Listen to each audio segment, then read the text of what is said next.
find a unit vector which is perpendicular to both a and b vector. এখানে a এবং b ভেক্টরের সাথে perpendicular একটি unit vector নির্ণয় করতে বলেছে।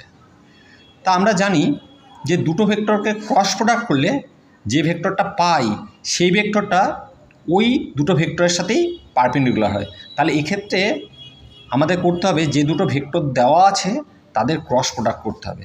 তাহলে আমরা ধরি পারপেন্ডিকুলার ভেক্টরটা হচ্ছে পি, তাহলে পি সমান হচ্ছে এ ক্রস বি হবে। তাহলে আমাদের ওই ভেক্টর দুটোর ক্রস প্রোডাক্ট করব। এর মান বসালাম 2i cap minus 4k cap, B এর মান বসালাম 3i cap plus 2j cap. এবার আমরা সিম্পল বিচ্ছেদ নিয়মে হচ্ছে ক্রস প্রোডাক্ট করছি।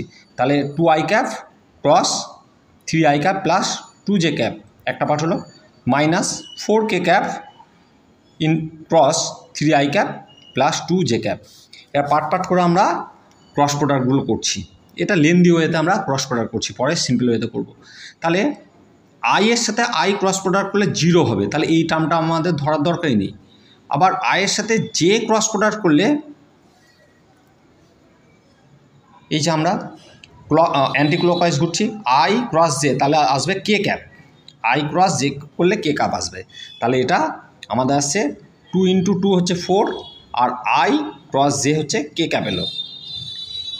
এরপরে এই দিকটা কে ক্যাপের সাথে আই ক্যাপ ক্রস প্রোডাক্ট করলে কী হবে, কে ক্যাপ ক্রস আই ক্যাপ, তাহলে হচ্ছে আমরা জে ক্যাপ পাবো।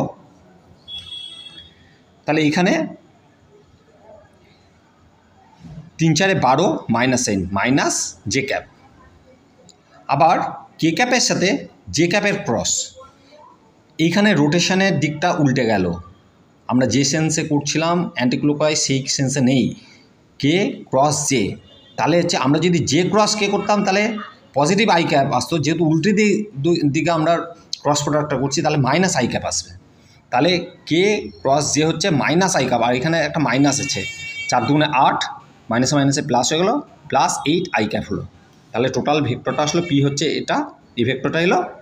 এবার এর ইউনিট ভেক্টর তো আমরা বের করতে জানি, কোনো ভেক্টরকে তার ম্যাগনিটিউড দিয়ে ভাগ, জাস্ট ম্যাগনিটিউড দিয়ে ভাগ করলাম, আমরা প্রবলেমটা সলভ করলাম।